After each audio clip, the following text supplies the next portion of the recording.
Meus queridos, é uma alegria imensa estar novamente na nossa casa de André Luiz para estudarmos doutrina espírita.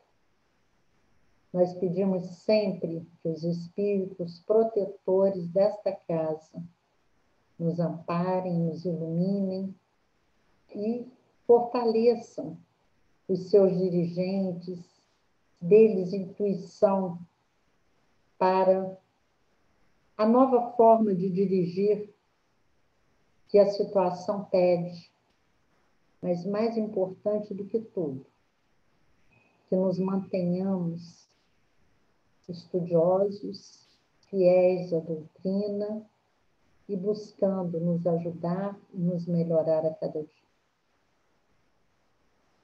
Como eu tenho um tema livre, e nesse mês de março, nós nos lembramos da desencarnação de Allan Kardec, eu pensei em falar sobre ele. Muitas vezes a gente pode pensar, mas falar sobre Kardec outra vez, já não fala em outubro, que é o mês do aniversário do nascimento dele, e tem o Dia do Livro dos Espíritos, que é em abril, mas sempre devemos falar sobre Kardec, principalmente nesse momento.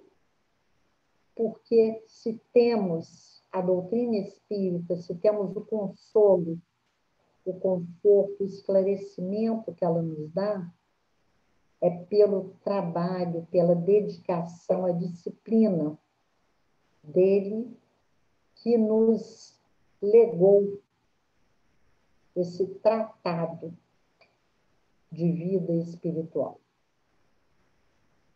Mas eu pensei em falar sobre Kardec, um tema que nós não costumamos ver muito em palestras, falar sobre as viagens espíritas que ele fez.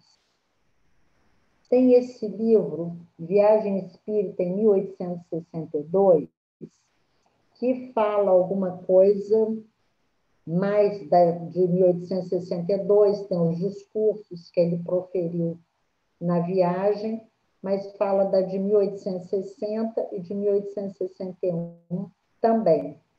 Então, vou fazer algumas referências a elas, para nós vermos que, lembrando, a primeira viagem foi em 1860. Tinha 3 anos que a doutrina tinha tido início. Então, era uma doutrina muito jovem. E ele vai nos dizer o que ele se propunha fazendo essas viagens. E diz aqui, o livro nos diz, tanto tem neste livro A Viagem Espírita, como em alguns números da Revista Espírita, de 1860, 62 e 64, e 61. 19 de setembro de 1860. Ele vai a Lyon, mas ele passa por Sens, Mâcon e Saint-Étienne. E ali ele vai, já tem algum centro formado, ele vai estreitando os laços com aquelas pessoas. Dizer que o senhor Guilherme de Lyon guarda a honra histórica de ter motivado a primeira viagem de propaganda do espiritismo. Trocaram cartas em agosto de 1860. Então, pessoas que haviam conhecido a doutrina através do Livro dos Espíritos e talvez da Revista Espírita, e pediram orientação. E Kardec foi até lá.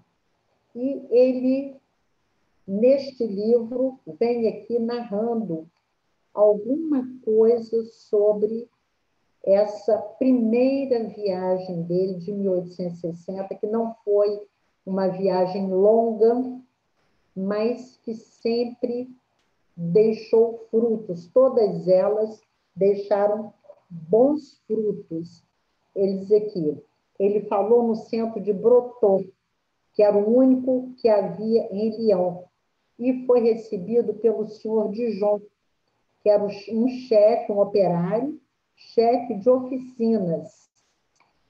E ali diz, aqui no livro, o coração de Kardec se rejubila pelo milagre dele ver a doutrina espírita já trazendo os seus frutos. E é Erasto quem traduz o que vai no sentimento de Kardec, diz assim: não podeis imaginar quanto nos é doce e agradável presidir ao vosso banquete, onde o rico e o operário se abraçam, bebendo a fraternidade. Então, ali é a cordialidade reinante entre pessoas de classes sociais diferentes. Hoje, talvez isso não causasse tanto espanto, mas no século XIX havia uma distância muito grande entre os operários e as classes mais favorecidas. Kardec dirige-se à tribuna singela do Centro Espírita de Brotô. Pelo futuro em fora, será lembrado como local da pira. Ali é aceso o fogo sagrado que empunharão, através dos séculos, todos aqueles que se compromissaram, mesmo ao preço de injúrias, suor e lágrimas, a divulgar as glórias do Espiritismo pela bênção da palavra. E a esposa do senhor Dijon, que aqui não diz o prenome dela, que é uma excelente médium, que está ali ao lado do marido, também recepcionando Kardec, e diz da importância dela nesse momento. Tem um discurso, e o senhor Courtet, também um operário, que Kardec reproduziu o discurso dele, homenageando a senhora Dijon pelo papel dela, pelo significado que ela tinha ali naquela comunidade. Além de ser uma médium, era uma pessoa que ajudava muito, dizia assim: vosso coração tão bom e tão modesto não se orgulhou com os vossos sucessos, e com isso vossa caridade aumentou. E Kardec aqui vem falando que havia oposições, né, sempre, de toda parte, mas que isso, às vezes, é até bom. Mais à frente nós vamos ver aqui que o quanto a oposição, o quanto o ataque ajuda na divulgação. E esse item aqui termina assim: pela Revista Espírita, Kardec escreverá essas impressões da viagem. Eu bem sabia que em Lyon os adeptos eram em grande número, porém estava longe de suspeitar que fosse tão considerável, pois se contam por centenas, e em breve, espero, serão incontáveis. Novamente, em 1861, não, peraí, antes tem aqui, na revista de novembro de 1860, Kardec ainda fala dessa mesma viagem de 1860, de setembro de 1860. Ele diz que foi recebido com cordialidade por toda parte, e que a alegria que ele sentiu ao ver a doutrina tão bem compreendida. Em 1861, ele vai fazer uma nova viagem, também nesse período, outono, inverno, e que ele voltando a Lyon e ainda mais algumas cidades, ele verifica os progressos que a doutrina fez. Antigamente, em Lyon, tinha um centro espírita, agora já tem mais de 5. Ele vê que está rendendo frutos, ele ter ido, ele ter estado lá, ter levado os seus esclarecimentos. Então, isso é importante.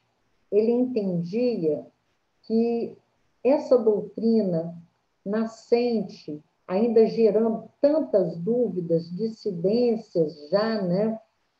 Era importante ter aquele que estava à frente, ter o responsável orientando, levando o esclarecimento maior, esmiuçando os pormenores.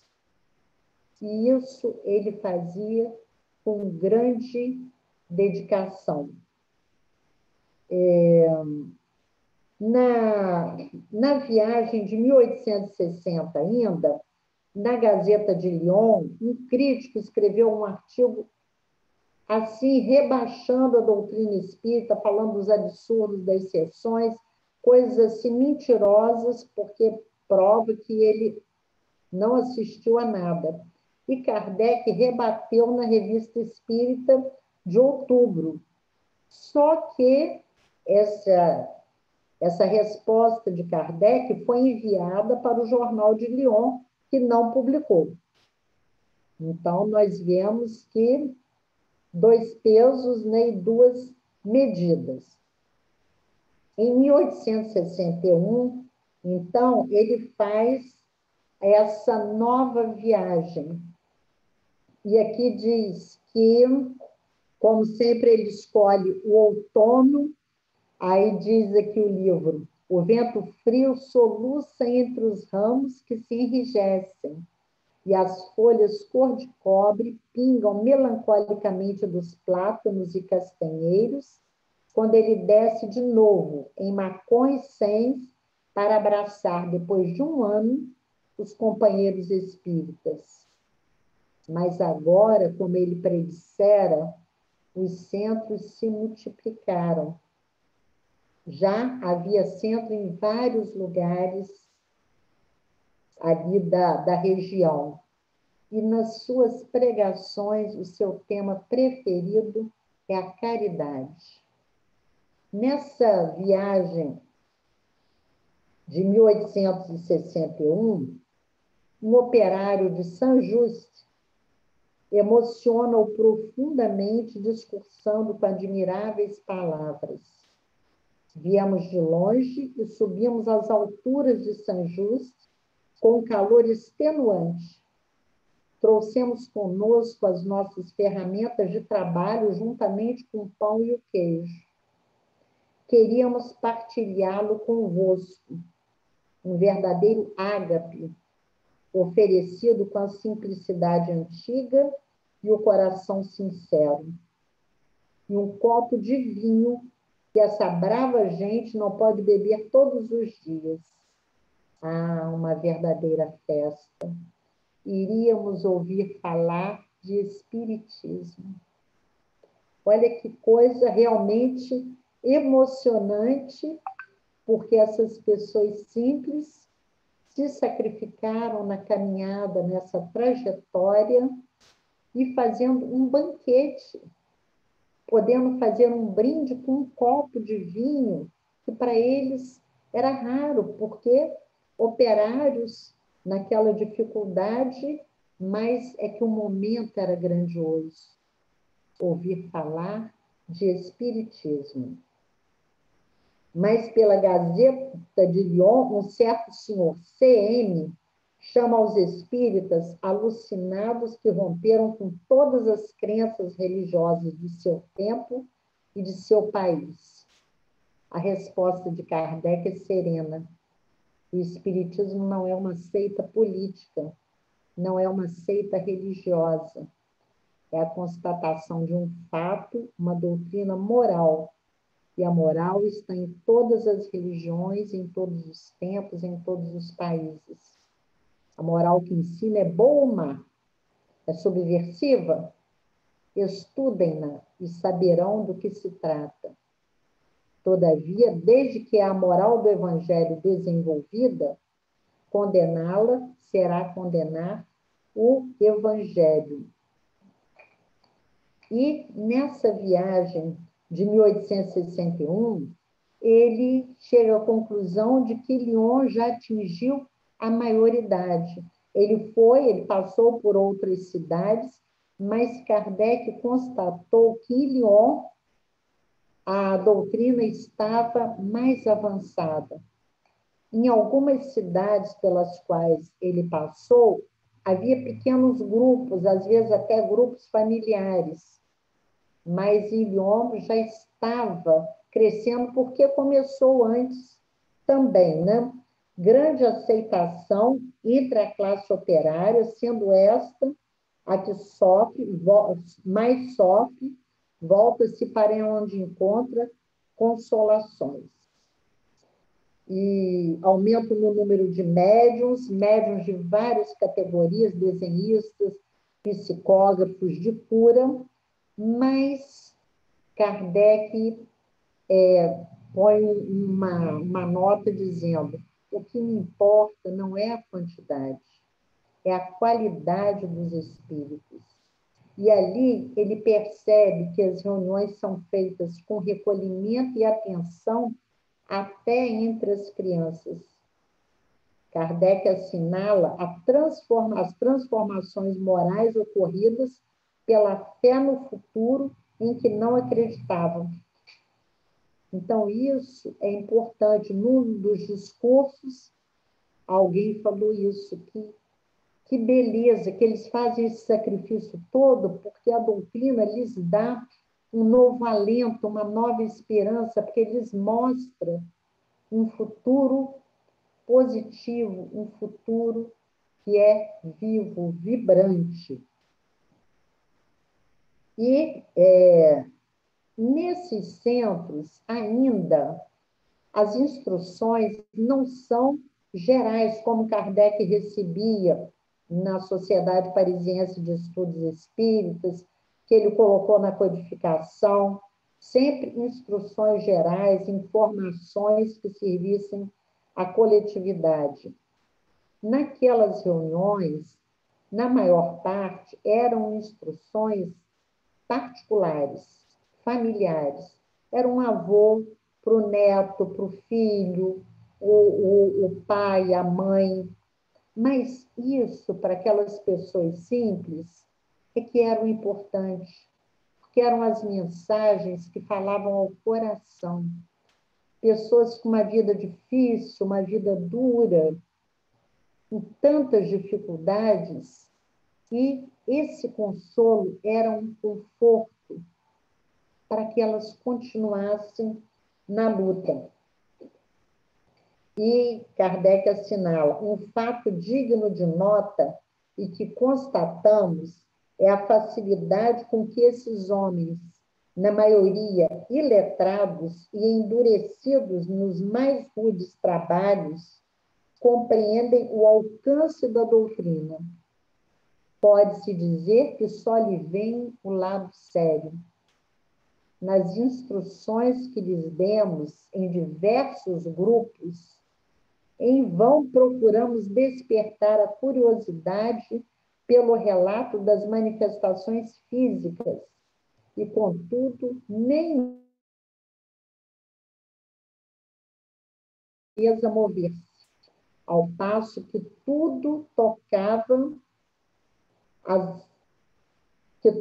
que tocava as apreciações morais cativava seu interesse no mais alto grau.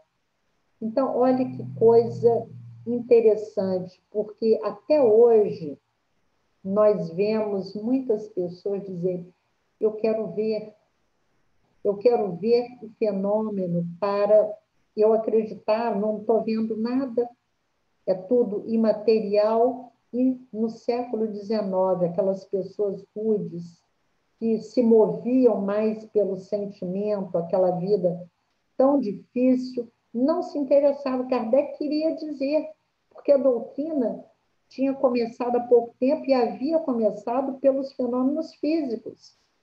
Os fenômenos das mesas girantes. Primeiro era aquela escrita já mais difícil, né, com a tupia, e depois, aos poucos, foi sendo desenvolvida a prancheta, até descobrir que era só pegar na mão e podia escrever. Então, teve toda uma gradação para chegar à forma mais usual e mais fácil. E Kardec queria passar isso para eles, mas não interessava, porque para eles interessava a parte moral. E é isso o que realmente conta na doutrina, que nós sabemos que Kardec até fala, né, que existem mais número de convictos que entenderam do que viram o fenômeno. A pessoa que não está propensa a acreditar, não está propensa, não está com a cabeça aberta para analisar as circunstâncias, ela pode ver o que for, que ela não vai acreditar. Agora, se ela compreende, e a doutrina espírita fala a razão. Allan Kardec, no item 222 do Livro dos Espíritos, ele fala por que ele e outros se tornaram adeptos da reencarnação, da doutrina da reencarnação. Não só porque veio dos espíritos, mas porque é lógica. Porque prova, através de exemplos, de depoimentos dos que partiram, a existência do mundo espiritual, as consequências dos nossos atos depois dessa vida. Então, é o raciocínio, é a análise, e esses homens simples faziam isso com o sentimento, com o coração. Em Lyon, também, nessa viagem de 1861, teve um banquete em homenagem a Kardec, onde foram proferidos vários discursos, e Kardec fala também, né, e eles vêm falar da marcha do espiritismo, como ele estava se desenvolvendo ali na região e aqui na região de Lyon. E nas cidades circunvizinhas, que muitos vinham de longe para participar ali da reunião. Finalmente, nós chegamos em 1862, na Viagem Espírita, né, que aqui no livro é só Viagem Espírita de 1862. Faz referência a essas outras duas, mas o enfoque seria esta de 1862. Eles aqui, no outono de 1862, sempre no outono que ele vai viajar, deixa Paris para sua terceira viagem de propaganda espírita. Esta será a mais extensa de toda a sua vida e se alongará até Bordeaux. Precisa constatar o processo de fermentação. Então, ele vem em 1860, 1861, 1862. Em cada uma delas, ele vem analisando os avanços, progressos que a doutrina fez nas cidades por onde passou. O mundo do homem encarnado era um mundo enfermo, que se tentava analisar dentro dos quadros da psicologia ou da filosofia. Mas tudo aquilo era suscetível de mais de uma explicação. Kardec preparou com o zelo habitual o material da sua oratória. E, de fato, seu tema de eleição está, melhor do que nunca, expresso no legado dessa viagem. Tudo quanto vai dizer é fruto de uma experiência pessoal. Essa experiência caminha para nós e a voz que a expressa, apesar dos anos, nada tem de debilidade. Entre o homem e sua felicidade, ergue-se a sombra, a terrível paixão, o egoísmo. Isso é uma espécie de grito que precisa ser 1000 vezes repetido até que o grande obstáculo, a sombra, seja reconhecido como o pior dos inimigos. Enquanto isso não se faça, todos estaremos excluídos da felicidade que desejamos partilhar. Todavia, é inútil repetir o tema que o leitor vai encontrar nas anotações. Nessa viagem, Kardec visitou mais de 20 cidades e ele andou 1.158 quilômetros. Ele diz, o relato dessa viagem, que compreende principalmente as instruções por nós oferecidas aos vários grupos, é muito extenso para ser publicado na revista. Então, ele vai desdobrar e fazer no outro livro que nós temos aqui.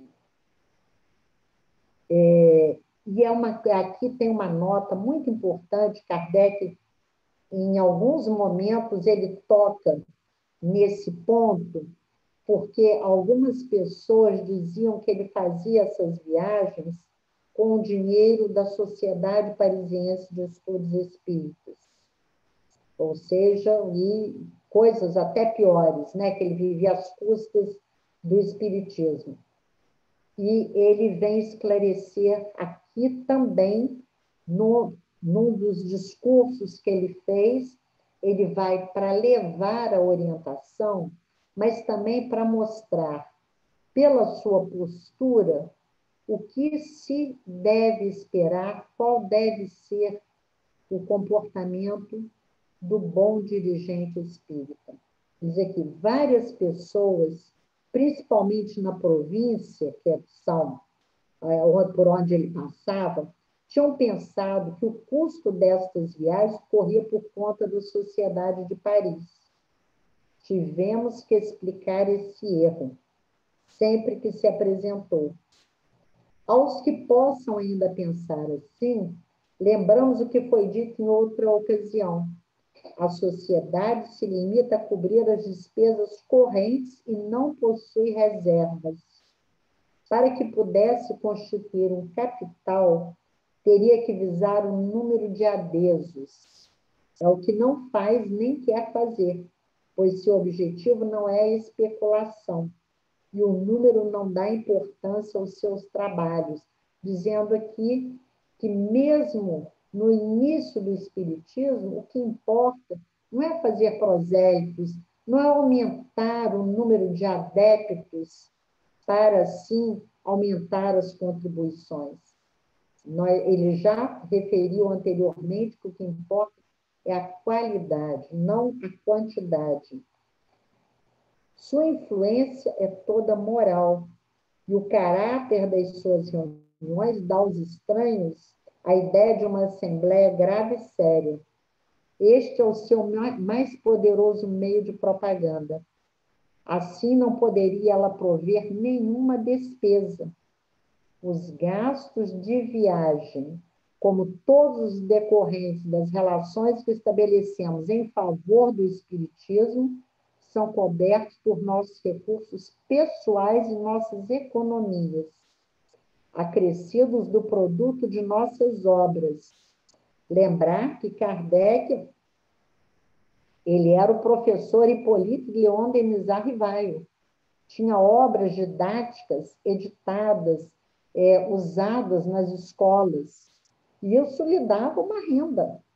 Então, produto das suas obras, sem o que ser-nos-ia impossível enfrentar todos os encargos consequentes da obra que empreendemos. Digo isso sem vaidade, mas unicamente uma homenagem à verdade e para a edificação dos que imaginam que entesouramos dinheiro, e entesouramos dinheiro.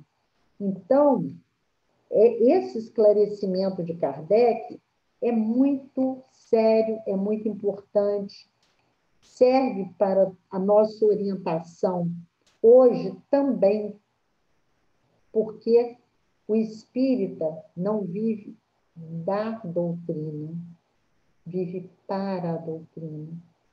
Isso desde os seus primórdios, porque foi o codificador que nos deu este exemplo e ele esclarecia isso sempre que necessário para que não restasse dúvida a respeito, porque a doutrina, os seus princípios estão acima de tudo. Aqui ele vem falar os lugares que ele visitou, aí fala, né, o quanto aumentou o número de adeptos, quantas cidades que não tinham interesse na doutrina passaram a ter, porque os vizinhos falavam. Mas ele vem falar também de um outro fato, ele diz assim, que nos foi dado verificar e que nos parece notável, é que uma inumerável quantidade de localidades onde o espiritismo era desconhecido, ele penetrou graças às pregações contrárias e que, fazendo-o notado, inspiraram nas pessoas o desejo de investigar em que consiste ele. Então, isso é muito interessante. Kardec, em várias obras, em vários momentos, ele fala isso, que a oposição ajuda a fazer propaganda. E ele fala principalmente que ele diz assim, uma pequenina cidade no departamento do Indre-et-Loire, onde há mais ou menos 6 meses nunca se ouvira falar de espiritismo. Foi quando ocorreu a um pregador a ideia de fulminar através do púlpito o que ele denominava de modo falso e impróprio a religião do século XIX e o culto a Satã. A população, surpreendida, nunca tinha ouvido falar naquilo, se interessou por saber do que se tratava. Se o padre não falasse, ia ficar tudo como estava, mas ele despertou a curiosidade. E a gente sabe como é que é. A pessoa chega para a gente e diz assim, não pensa no amarelo. Em que nós vamos pensar? No amarelo. Porque é automático. E aqui o padre esculhambou o espiritismo. Culto a Satã e outras coisas, como muito tempo depois, aqui no Brasil, século XX, até hoje, né, alguns ainda fazem isso, aí despertou a curiosidade. Encomendaram-se livros. E hoje ali um grupo de adeptos já organizou um centro. Então, a gente vê que o efeito que o padre queria foi totalmente ao contrário. Esse fato é tanto mais significativo porque prova quanta razão tinham os espíritos quando nos diziam há alguns anos que nossos próprios adversários, sem o quererem, serviriam a nossa causa. E ele diz assim, um dos resultados da nossa viagem foi, pois, constatar com nossos próprios olhos que já sabíamos por nossa correspondência. Por que as pessoas se interessavam pela doutrina? Porque ela era mais racional. Em quantos momentos nós vemos isso? É a lógica, é a racionalidade. Não tem espaço para achismo e nem para dogmas. Você tem que acreditar porque, digamos assim, o Divaldo falou, o Raul Teixeira disse. Nós nos lembramos de que Emmanuel, o mentor de Francisco Cândido Xavier, o nosso querido Chico Xavier, disse para ele um dia, se algum momento eu disser alguma coisa em contradição a Allan Kardec, me deixe e fique com Kardec. Então, nós vemos a importância de analisarmos aquilo que recebemos, de usarmos o nosso raciocínio. É uma característica da espécie humana. Nós temos a nossa liberdade, raciocinamos, já temos esse pensamento contínuo, temos a liberdade de pensar e de agir, e nós ponderamos aquilo que vemos. Tem lógica?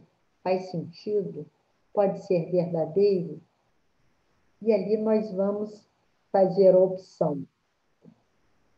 E, é claro, aí ele vai dizendo, assim como em muitos lugares se desenvolve muito, em outros vai mais devagar e não tem tanta projeção, tanto crescimento. Diz assim, um fato talvez mais importante do que a constatação em termos de quantidade, resultante também de nossas observações, é a seriedade com que se encara o Espiritismo.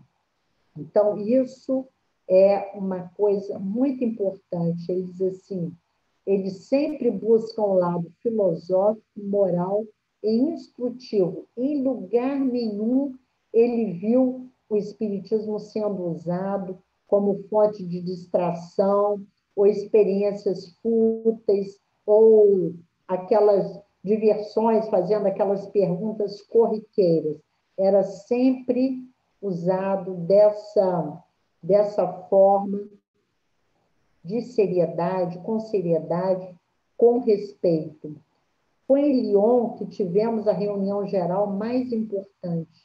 Compunha-se de mais de 600 delegados de diferentes grupos, e tudo transcorreu de admirável maneira. Então, nós vemos e imaginamos a alegria de Allan Kardec, vendo os frutos que davam seu trabalho de divulgação. Porque havia a obra básica, em 1862, que livros que nós tínhamos? Livro dos Espíritos e Livro dos Médiuns. Né? Livro dos Espíritos, em abril de 1857, e Livro dos Médiuns, em janeiro de 61. E já tínhamos o que é o Espiritismo também.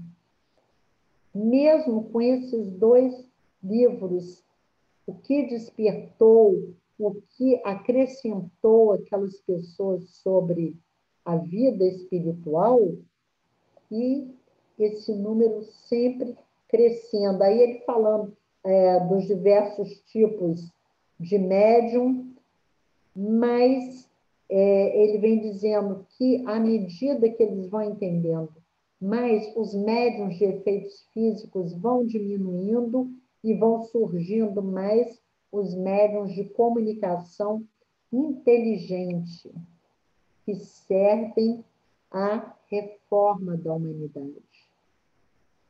Então, isso é muito importante, porque o objetivo de estudarmos a doutrina espírita é nos conscientizarmos, termos a certeza da vida futura, e com a certeza da vida futura, nós vamos procurar ser melhores hoje, para que amanhã o nosso futuro também seja melhor. O conhecimento, a certeza da vida futura faz toda a diferença na nossa vida. Diz assim, as consequências morais constituíam sua finalidade essencial, e ele, aos poucos, vai constatando a marcha progressiva da doutrina espírita, porque é maravilhoso você ver pessoas que nada viram e leram, compreenderam e se tornaram adeptas. E não se espera do adepto da doutrina espírita que ele creia cegamente. A época da fé cega já passou. Nós lembramos que nós temos na contracapa do Evangelho, fé inabalável só é aquela que pode encarar a razão face a face em todas as épocas da humanidade. Então, isso é que é importante para nós. E mais à frente aqui ele vai dizer, as reuniões exclusivamente compostas de verdadeiros e sinceros espíritas, daqueles nos quais fala o coração, apresentam um aspecto muito especial. Todas as fisionomias refletem a franqueza e a cordialidade. Reuniões desta natureza se multiplicarão, sem dúvida, à medida em que a verdadeira finalidade do Espiritismo for melhor compreendida. A verdadeira finalidade do Espiritismo não é o fenômeno, é a transformação moral da humanidade. Lembrar, está lá em Obras Póstumas, quando o Espírito Verdade confirmou para Kardec que ele realmente era um missionário, que ele tinha uma missão, e Kardec não se achava. Ele começou também como curiosidade com a pesquisa, mas não imaginava a extensão do trabalho que ele iria fazer. E aí o Espírito Verdade diz para ele, você não pensa que te basta escrever um livro, 2, 10, e ficar em casa sossegadamente. Vai abalar toda a sua vida. E essa doutrina é para abalar e transformar o mundo inteiro. Então, o quanto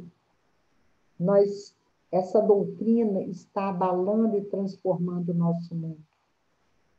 Agora que passamos por essa situação desesperadora para muitos, angustiante para outros, inquietante para muitos, para talvez a maioria, porque é uma incerteza. Mas como estamos vendo isso, entendendo a doutrina espírita? Aí continua. Estas reuniões são igualmente as que fazem a mais frutuosa e séria propaganda, pois que reúnem pessoas bem intencionadas que preparam a reforma moral da humanidade, pregando pelo exemplo. Abalar e transformar o mundo inteiro. É isso que se propõe a doutrina.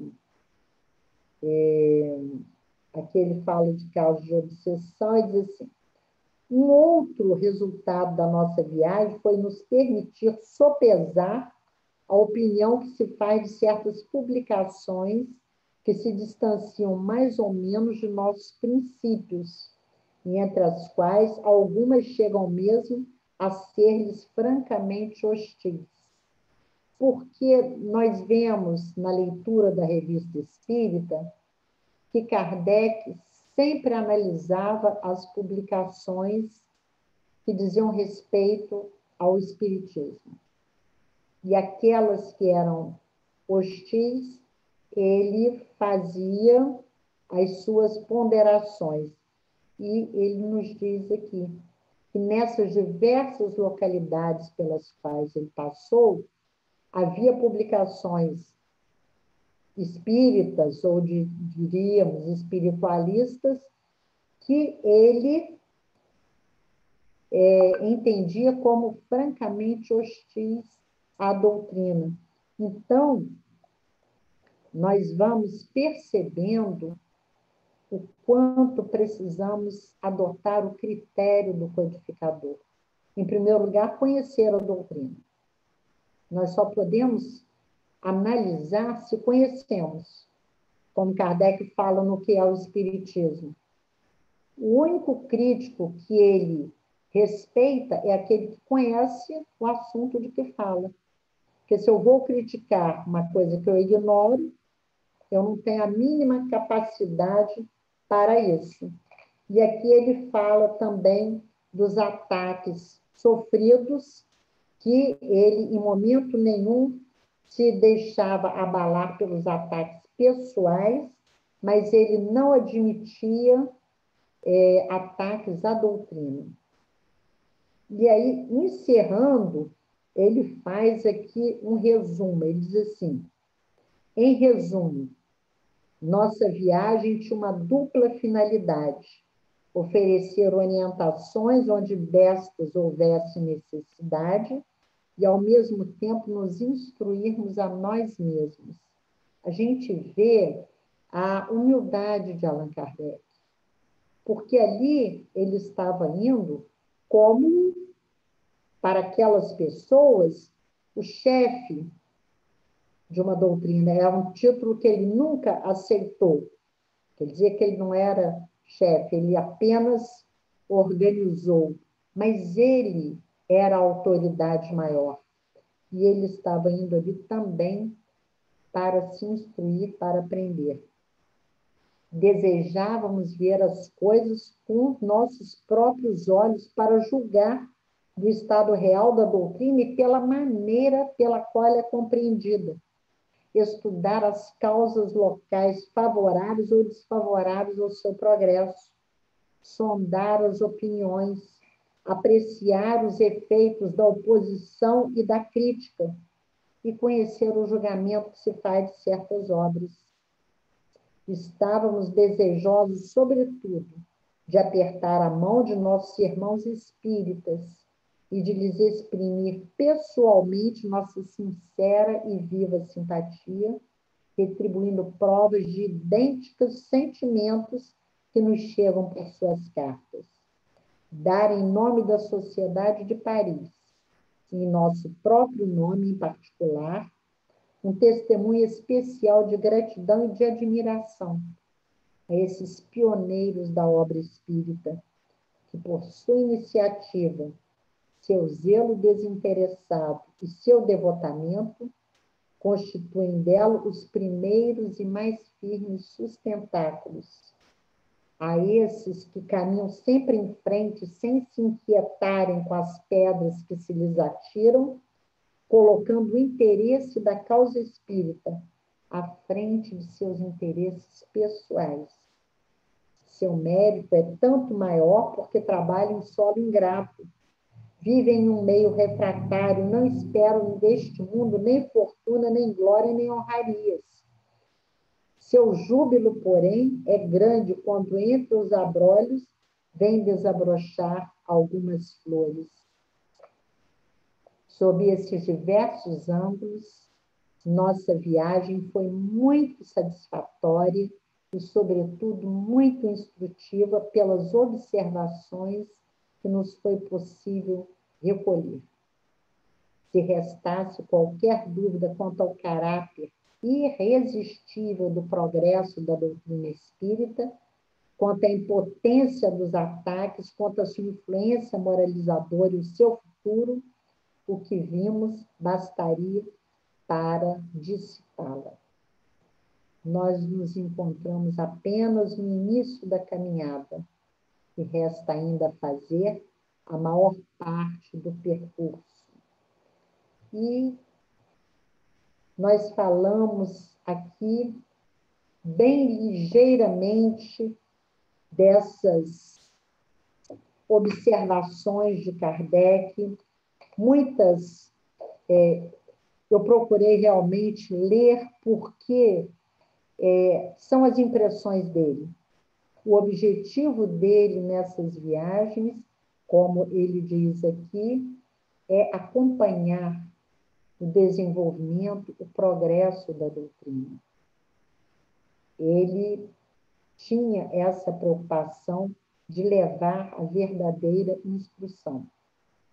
E aqui na Revista Espírita de 1864, ainda tem mais uma viagem. Tem aqui, fala no Espiritismo na Bélgica, que não consta do livro. Ele diz assim: cedendo às insistentes solicitações de nossos irmãos espíritas de Bruxelas e de Antuérpia, ele fez uma curta visita em 1864 e levou as mais favoráveis impressões do desenvolvimento da doutrina na Bélgica e em Antuérpia. Ele diz, ali ele encontrou o maior número de adeptos do que ele imaginava que teria. E foi muito bem recebido, agradecendo, e ele diz assim, que não podendo agradecer a cada um em particular, ele fazia um agradecimento geral.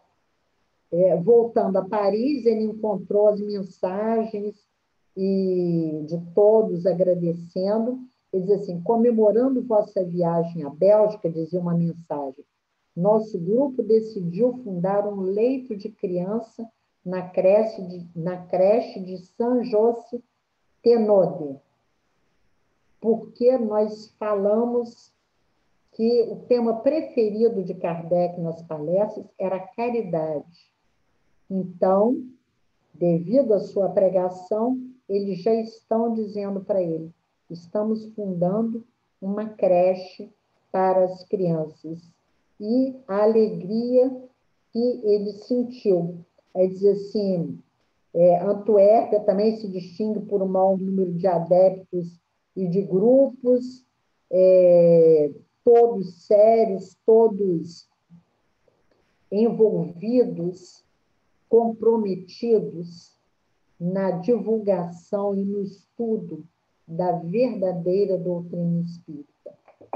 Então, meus amigos, eu quis trazer essas reflexões que me emocionam muito, porque estamos falando do nosso codificador, estamos a cada dia conhecendo um pouco mais das particularidades do trabalho que ele teve, que não foi fácil. E aí nós vamos valorizando mais essa joia que temos e que nesse momento é o nosso porto seguro para atravessar esse mar revolto que estamos passando por ele.